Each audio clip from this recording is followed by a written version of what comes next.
प्रधानमंत्री ने सिक्किम के स्थापना दिवस के सिलसिले में आयोजित समारोह को वर्चुअल तरीके से किया संबोधित। पश्चिम बंगाल और बिहार का भी करेंगे दौरा। 16वें वित्त आयोग की टीम ने रांची में मुख्यमंत्री हेमंत सोरेन से की मुलाकात। सीएम ने कहा, विकास और जन कल्याण के लिए आयोग का सहयोग अपेक्षित। टीएम देवघर दौरे पर। झारखंड समेत देश भर में विकसित कृषि संकल्प अभियान शुरू। रक्षा राज्य मंत्री ने रांची कृषि विज्ञान केंद्र से जागरूकता रथों को किया रवाना। कृषि विकास, किसान कल्याण पर जोर। और पलामू के तरहसी थाना क्षेत्र में भीषण सड़क दुर्घटना में 4 की मौत, 10 घायल, अस्पताल में इलाजरत।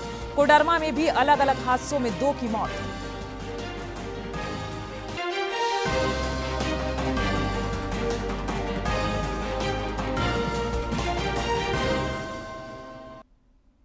नमस्कार, प्रादेशिक समाचार में आपका स्वागत है। मैं हूं प्रियंका और अब समाचार विस्तार से। बुलेटिन की शुरुआत करेंगे प्रधानमंत्री नरेंद्र मोदी के सिक्किम दौरे की खबर से। प्रधानमंत्री नरेंद्र मोदी आज से 3 राज्यों के दौरे पर हैं। उन्हें आज सिक्किम जाना था, लेकिन मौसम खराब होने की वजह से वे गंगटोक नहीं पहुंच सके। उन्होंने बागडोगरा से वर्चुअल तरीके से सिक्किम के 50वें स्थापना दिवस समारोह में शिरकत की। इस दौरान उन्होंने डाक टिकट, सिक्का और स्मारिका का विमोचन किया। साथ ही करोड़ों रुपए की विकास परियोजनाओं की सौगात दी। श्री मोदी ने ऑपरेशन सिंदूर की चर्चा करते हुए कहा कि भारत आतंकवाद के खिलाफ पहले से ज्यादा एकजुट हुआ है। उन्होंने पूर्वोत्तर राज्यों के विकास के साथ ही विकसित भारत पर भी जोर दिया। प्रधानमंत्री ने सिक्किम के लोगों को स्थापना दिवस की बधाई और शुभकामनाएं भी दी। आज का ये दिन बीते 50 वर्षों की अचीवमेंट्स को सेलिब्रेट करने का है और आपने इतना बढ़िया कार्यक्रम आयोजित किया है और मैं तो लगातार सुन रहा था, देख रहा था। खुद मुख्यमंत्री जी इस आयोजन को यादगार बनाने के लिए काफी ऊर्जा के साथ लगे रहे। वो दिल्ली में भी मुझे 2 बार आकर के निमंत्रण देके गए। मैं आप सभी को सिक्किम राज्य के 50 वर्ष होने की बहुत बहुत बधाई देता हूं।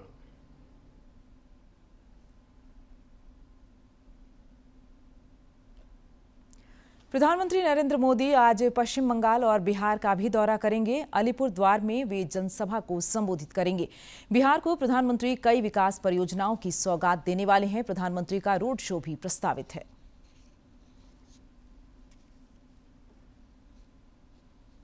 प्रधानमंत्री नरेंद्र मोदी 2 दिवसीय बिहार की यात्रा पर होंगे। राज्य में 50,721 करोड़ 23 लाख रुपए की परियोजनाओं का वे उद्घाटन और शुभारंभ करेंगे, जिसमें 36,915 करोड़ की 4 योजनाओं का उद्घाटन और 9 योजनाएं जिसकी लागत 12,952 करोड़ रुपए है, उसका शिलान्यास होगा। जबकि 853 करोड़ की 3 परियोजनाओं को वे राष्ट्र को समर्पित करेंगे। अपनी यात्रा के पहले दिन यानी गुरुवार को प्रधानमंत्री मोदी पटना से 1742 करोड़ रुपए से अधिक की योजनाओं का शिलान्यास और उद्घाटन करेंगे। वे बिहटा में अंतर्राष्ट्रीय एयरपोर्ट के टर्मिनल भवन निर्माण का शिलान्यास करेंगे। ये 116 एकड़ में बनकर तैयार होगा। बिहटा एयरपोर्ट परियोजना की लागत 542 करोड़ 79 लाख रुपए है। इसके अलावा वे पटना एयरपोर्ट के नए टर्मिनल भवन का लोकार्पण करेंगे, जिसका निर्माण 1200 करोड़ रुपए की लागत से किया गया है।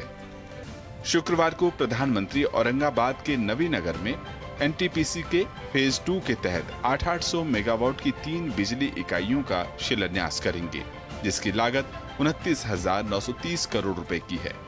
रेलवे की परियोजनाओं में से जिसमें सासाराम से अनुग्रह नारायण रोड के बीच ऑटोमेटिक ब्लॉक सिग्नलिंग का लोकार्पण, कचरट नवाडीह से सोननगर के बीच तीसरी लाइन का लोकार्पण, बरकी सलैया रेलवे स्टेशन पर फुट ओवर ब्रिज का लोकार्पण। वहीं सड़क परियोजनाओं में रामनगर कच्ची दरगाह NH 119D का शिलान्यास, गंगा नदी पर बक्सर से भरौली के बीच बनने वाले पुल का शिलान्यास, किशनगंज बहादुरगंज 4 लेन का शिलान्यास, पटना आरा सासाराम NH का शिलान्यास प्रधानमंत्री द्वारा किया जाएगा। पटना से राजेश राज और मधुरेश के साथ ब्यूरो रिपोर्ट, डीडी न्यूज। और अब बात वित्त आयोग की टीम के झारखंड दौरे की। 16वें वित्त आयोग की टीम आज देवघर में निकाय जनप्रतिनिधियों के साथ बैठक करेगी। 4 दिवसीय दौरे के पहले दिन टीम के सदस्यों ने कल रांची में मुख्यमंत्री हेमंत सोरेन से मुलाकात की। इस दौरान मुख्यमंत्री ने कहा कि विकसित भारत के संकल्प को विकसित राज्य के माध्यम से प्राप्त किया जा सकता है। श्री सोरेन ने जोर देकर कहा कि विकसित राज्य के लिए गांवों का विकास जरूरी है। मुख्यमंत्री ने राज्यों को उनके स्थानीय आबादी की जरूरत के अनुसार वित्तीय सहायता के उपयोग पर भी बल दिया। श्री सोरेन ने राज्य की भौगोलिक संरचना की चर्चा करते हुए कहा कि राज्य के विभिन्न समुदायों के सर्वांगीण विकास के लिए वित्त आयोग का सहयोग अपेक्षित है। मुख्यमंत्री ने इससे पहले वित्त मंत्री राधाकृष्ण किशोर और अन्य अधिकारियों के साथ एक बैठक भी की और वित्त आयोग के समक्ष राज्य का पक्ष प्रभावी तरीके से रखने का निर्देश दिया। आयोग की टीम कल रांची में राज्य सरकार के साथ बैठक करेगी। डॉक्टर अरविंद पनगढ़िया के नेतृत्व में आई वित्त आयोग की टीम ने कल पतरातू डैम में वोटिंग का भी लुत्फ उठाया। आयोग के सदस्यों का पारंपरिक तरीके से स्वागत हुआ। इस दौरान श्री पनगढ़िया ने झारखंड की प्राकृतिक सौंदर्य की प्रशंसा की।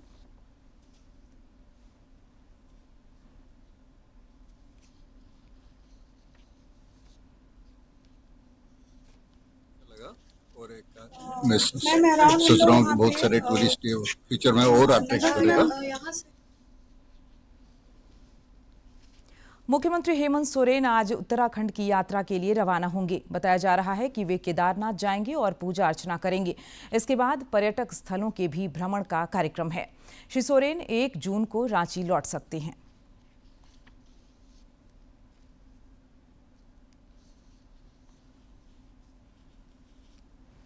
देश में कृषि प्रक्षेत्र को नया आयाम देने के लिए आज से विकसित कृषि संकल्प अभियान शुरू हुआ है, जो 12 जून तक चलेगा। केंद्रीय कृषि मंत्री शिवराज सिंह चौहान ने ओडिशा के पुरी से अभियान की शुरुआत करते हुए कहा कि कृषि विकास और किसान कल्याण के लिए केंद्र सरकार द्वारा लगातार कदम उठाए जा रहे हैं। उन्होंने कहा कि एमएसपी में भी वृद्धि की गई है। श्री चौहान ने कहा कि देश में अन्न भंडार खाद्यान्न से भरे हैं। इस वर्ष चावल, गेहूं, मक्का और मूंगफली का रिकॉर्ड उत्पादन हुआ है। कृषि मंत्री ने कहा कि भारत को दुनिया का फूड बास्केट बनाना सरकार की प्राथमिकता है। प्रधानमंत्री जी के नेतृत्व में अन्न के भंडार भरे मुख्यमंत्री। अभी 3rd एस्टीमेट आया है, रिकॉर्ड उत्पादन हुआ है, ऑल टाइम हाई। चावल हो, गेहूं हो, मक्का हो, मूंगफली हो, कभी इतना पैदा ही नहीं हुआ। ऑल टाइम हाई रिकॉर्ड बनाए, उसके लिए मैं किसानों को, भारत के किसानों को, उड़ीसा के किसानों को हृदय से बधाई देता हूं।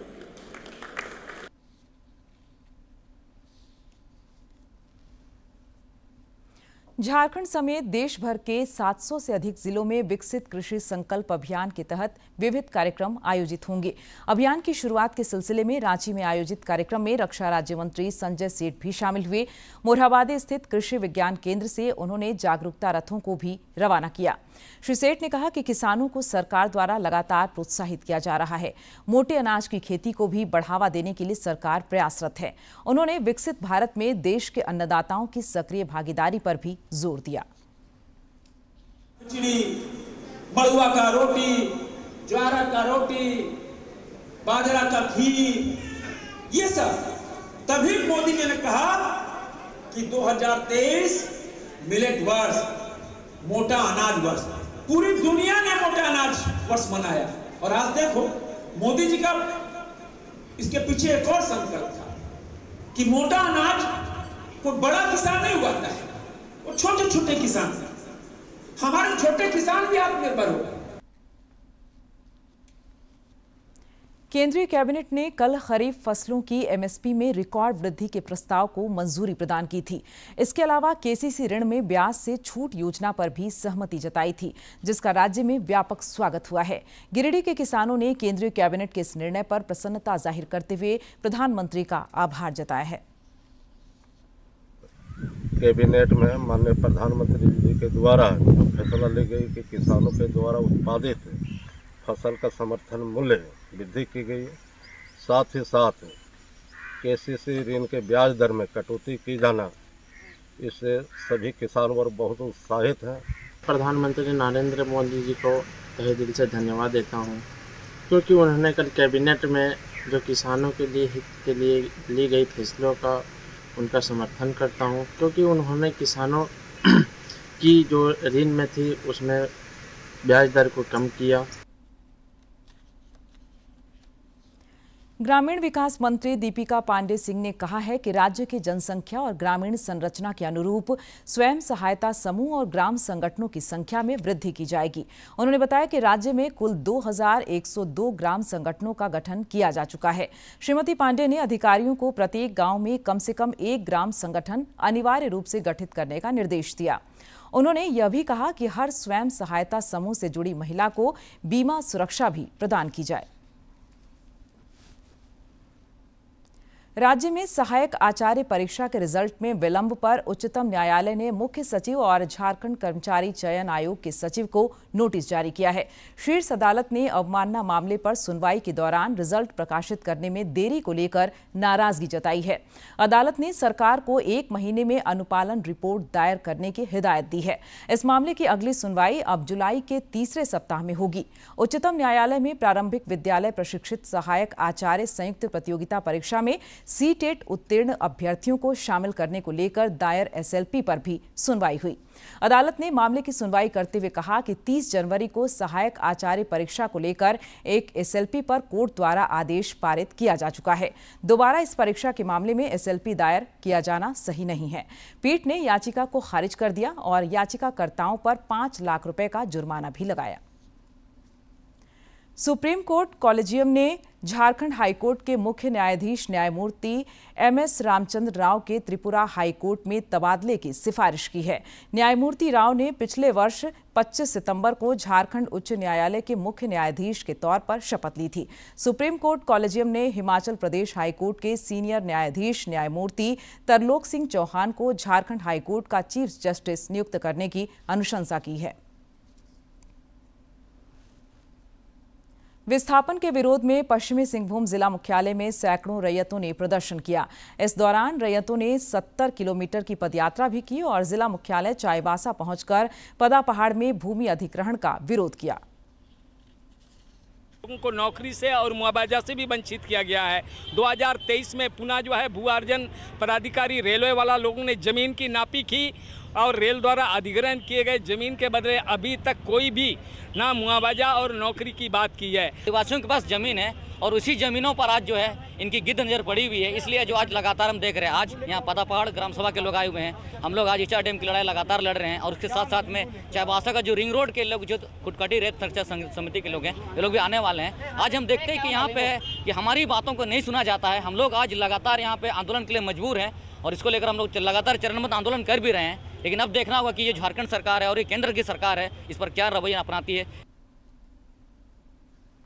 धनबाद एसीबी की टीम ने गिरिडीह के जमुआ प्रखंड अंतर्गत सकरडीहा गांव से एक रोजगार सेवक को घूस लेते रंगे हाथ गिरफ्तार किया है।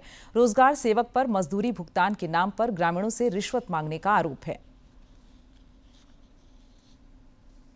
रांची में पुलिस ने एक चर्चित हत्याकांड का खुलासा करते हुए एक महिला समेत 3 लोगों को गिरफ्तार किया है। रांची के वरीय पुलिस अधीक्षक चंदन कुमार सिन्हा ने बताया कि कांके थाना क्षेत्र के सर्वोदय नगर में जमीन कारोबारी की प्रेम प्रसंग में हत्या हुई थी। घटना में इस्तेमाल किए गए धारदार चाकू और मोबाइल को पुलिस ने बरामद कर लिया है। आरोपी ने घटना में अपनी संलिप्तता भी स्वीकार कर ली है। ऐसे वीडियो हैं जो बहुत ज़्यादा ऑब्जेक्शनेबल हैं, जिसमें दोनों कॉम्प्रोमाइज पोजीशन में दिख रहे हैं, जो मृतक की पत्नी है और ये अभियुक्त है। और इस पूरे घटना में जिस तरह से अंजाम दिया गया उसमें तीनों की संलिप्तता है। तो 3 आदमी गिरफ्तार हुए हैं। एक शाहिद अंसारी जिसने चाकू चलाया और मर्डर किया, उसकी पत्नी जो षड्यंत्र में शामिल थी, और इसके अलावा सतीश बैठा वह भी षड्यंत्र में शामिल था और वीडियो बना के प्रीवियस साइट में दे रहा था। पलामू के तरहसी थाना क्षेत्र में कल रात एक भीषण सड़क दुर्घटना में 4 लोगों की मौत हो गई, जबकि 10 लोग गंभीर रूप से घायल हो गए। अस्पताल में जख्मी लोगों का इलाज चल रहा है। बताया जा रहा है कि मनातू के पसिया गांव से बोहिता एक बारात जा रही थी। इसी दौरान बारातियों से भरी सवारी गाड़ी की एक अन्य वाहन से जोरदार टक्कर हो गई, जिससे घटनास्थल पर ही 4 लोगों की मौत हो गई। उधर कोडरमा में भी 2 अलग अलग सड़क दुर्घटना में 2 लोगों की मौत हो गई, जबकि 4 अन्य गंभीर रूप से घायल हो गए। कानीकेन जंगल के पास एक तेज रफ्तार मालवाहक ने एक ऑटो को पीछे से टक्कर मार दी, जिसमें एक महिला की मौत हो गई। वहीं नवलशाही थाना क्षेत्र में एक अन्य सड़क दुर्घटना में एक व्यक्ति की मौत हो गई।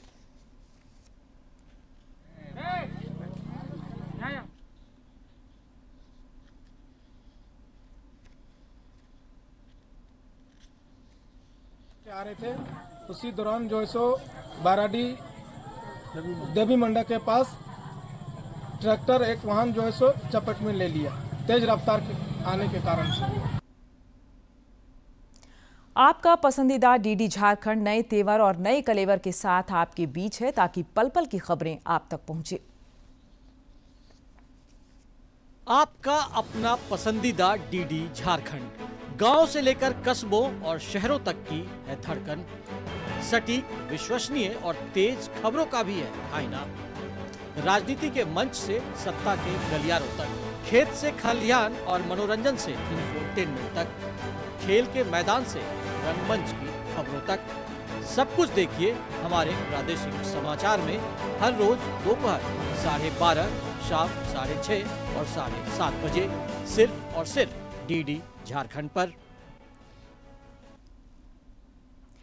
पाकिस्तान को आतंकवाद के मुद्दे पर घेरने के लिए भारत का प्रतिनिधिमंडल विभिन्न देशों में उसे बेनकाब कर रहा है। पनामा ने आतंकवाद के खिलाफ लड़ाई में भारत का पुरजोर समर्थन किया। पनामा ने आतंकवाद के खिलाफ भारत के साथ एकजुटता दिखा दी है।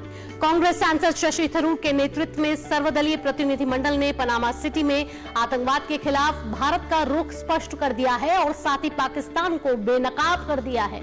दल ने पनामा गणराज्य के राष्ट्रपति जोस राउल मुलिनो से मुलाकात की। इससे पहले दिन में प्रतिनिधिमंडल ने पनामा के विदेश मंत्री जेवियर मार्टिनेज आचा से भी मुलाकात की और उन्हें ऑपरेशन सिंदूर में मारे गए संयुक्त राष्ट्र द्वारा नामित आतंकवादियों के अंतिम संस्कार में शामिल पाकिस्तानी सेना के अधिकारियों की तस्वीरें दिखाई। पनामा के विदेश मंत्री जेवियर मार्टिनेज आचा ने कहा कि आतंकवाद के मामले में हम भारत के साथ खड़े हैं।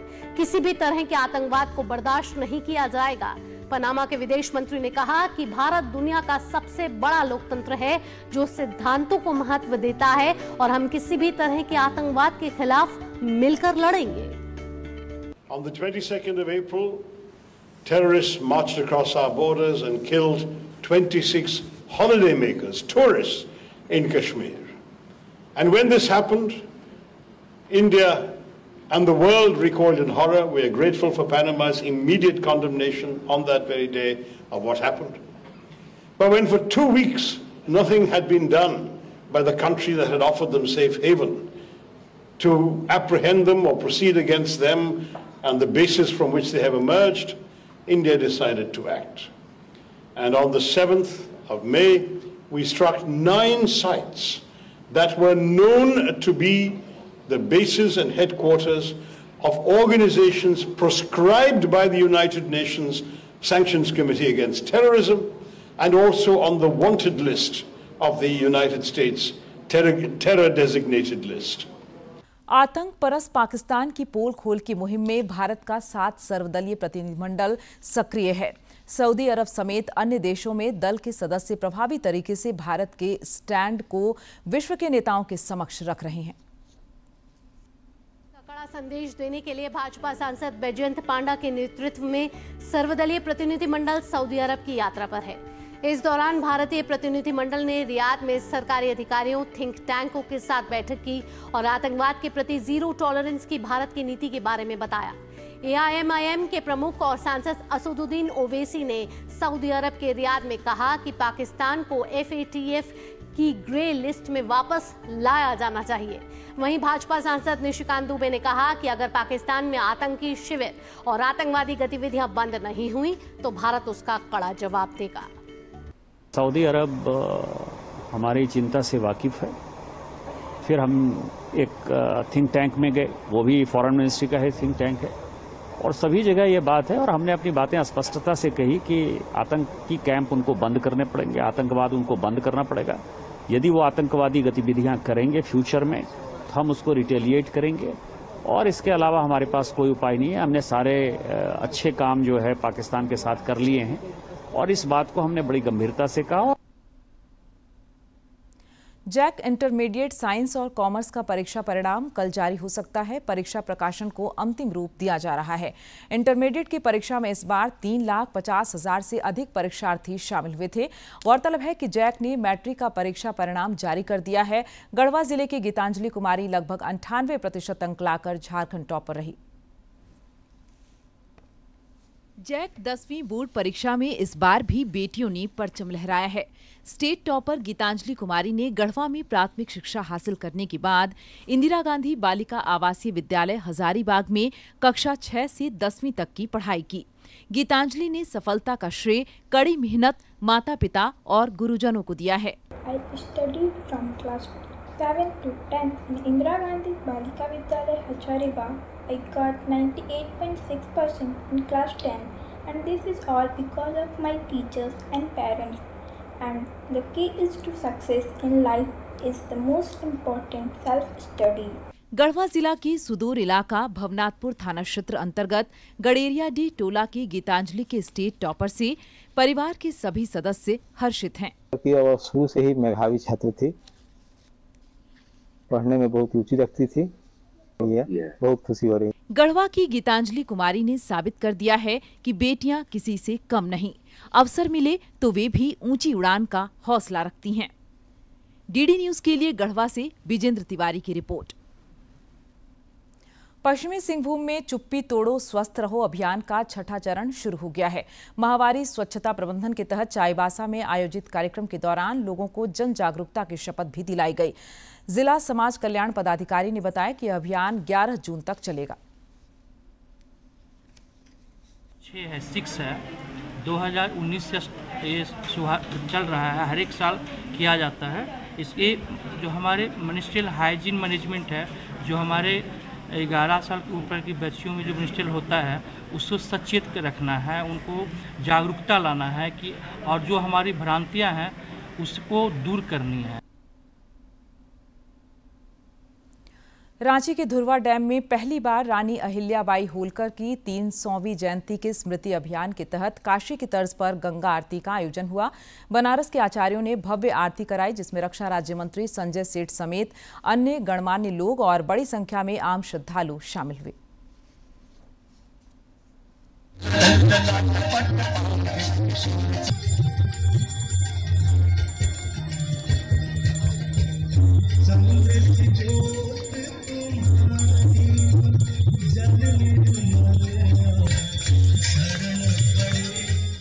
अहिल्याबाई होलकर एक लोक माता, 300 जयंती पर आज पूरा देश उनकी प्रेरणा ले रहा है।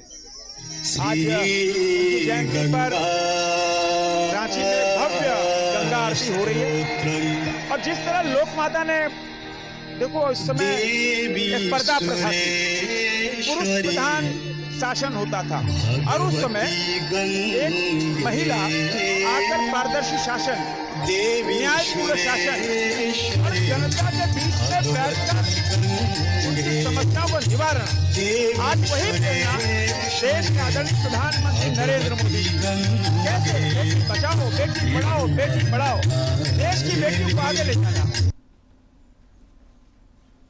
पूर्व प्रधानमंत्री चौधरी चरण सिंह की आज पुण्यतिथि मनाई जा रही है। उपराष्ट्रपति जगदीप धनखड़ समेत कई केंद्रीय मंत्रियों और राजनेताओं ने उन्हें नमन किया है।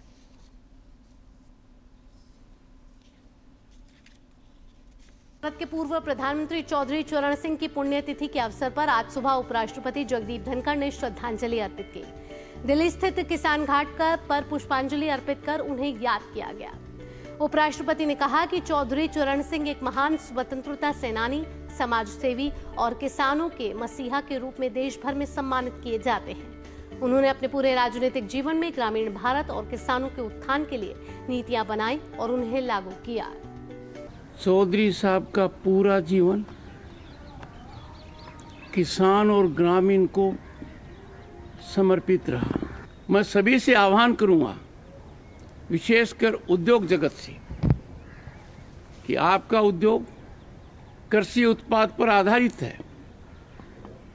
आपकी अर्थव्यवस्था में उनका भारी योगदान है। यह अति आवश्यक है कि सामाजिक दायित्व का निर्वहन करते हुए आप ऐसा कदम उठाएं कि आप अपने आर्थिक लाभ अंश में किसान का भी हिस्सा रखें। रुक कर लेते हैं मौसम का। बंगाल की खाड़ी में बने निम्न दबाव के क्षेत्र में प्रभाव से राज्य के कई इलाकों में बारिश का सिलसिला बढ़ गया है। रांची समेत कई इलाकों में कल बारिश हुई। आज और कल कई इलाकों में भारी बारिश को लेकर चेतावनी जारी की गई है। आगामी 1 जून को उत्तर पश्चिमी भाग को छोड़कर बाकी इलाकों में गरज के साथ बारिश होने की संभावना है। इधर दक्षिणी पश्चिम मानसून लगातार बढ़ रहा है। भारत मौसम विज्ञान विभाग के अनुसार मानसून ओडिशा के कुछ हिस्सों में पहुंच गया है। मानसून अब तक देश के 17 राज्यों को कवर कर चुका है। इस बार सामान्य से अधिक मानसूनी बारिश का पूर्वानुमान है। और अब खेल जगत की महत्वपूर्ण खबरों को देखते हैं फटाफट अंदाज में। आईपीएल का पहला क्वालिफायर मुकाबला आज पंजाब किंग्स और रॉयल चैलेंजर्स बेंगलुरु के बीच खेला जाएगा। इस मैच में जीत हासिल कर दोनों टीमें फाइनल में सीधी जगह बनाने चाहेंगी। सात्विक साईराज और उनके रेड्डी चिराग शेट्टी की भारत की शीर्ष पुरुष युगल जोड़ी ने सिंगापुर ओपन बैडमिंटन टूर्नामेंट में जीत के साथ वापसी की। भारतीय मुक्केबाजों ने चौथे Thailand open international boxing tournament में अपना दमदार प्रदर्शन जारी रखा, जिसमें तमन्ना, प्रिया और दीपक ने सेमीफाइनल में जगह बनाई और कांस्य पदक पक्का किया। भारत के यूकी भामरे और उनके अमेरिकी जोड़ीदार रॉबर्ट गेलोवो ने फ्रेंच ओपन पुरुष युगल के पहले दौर में कड़े मुकाबले में जीत हासिल की। भामरे और गेलोवो ने पहले दौर में रॉबिन हासे और हैंड्रिक जेबेंस की जोड़ी को शिकस्त दी। FIH प्रो लीग के यूरोपीय चरण के लिए भारतीय महिला हॉकी टीम रवाना हो चुकी है। भारतीय महिला टीम 14 और 15 जून को ऑस्ट्रेलिया की महिला टीम से भिड़ेगी। उसके बाद 17 और 18 जून को अर्जेंटीना की महिला टीम से मैच खेलेगी। अंत में मुख्य समाचार एक बार फिर।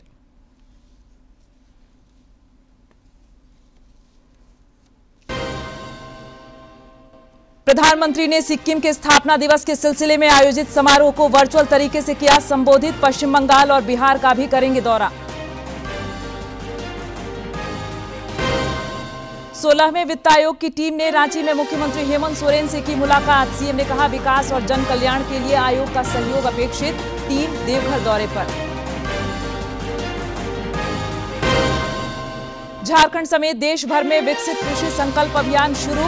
रक्षा राज्य मंत्री ने रांची कृषि विज्ञान केंद्र से जागरूकता रथों को किया रवाना। कृषि विकास, किसान कल्याण पर जोर। और पलामू के तरहसी थाना क्षेत्र में भीषण सड़क दुर्घटना में 4 की मौत, 10 घायल। अस्पताल में इलाजरत। कोडरमा में भी अलग अलग हादसों में 2 की मौत।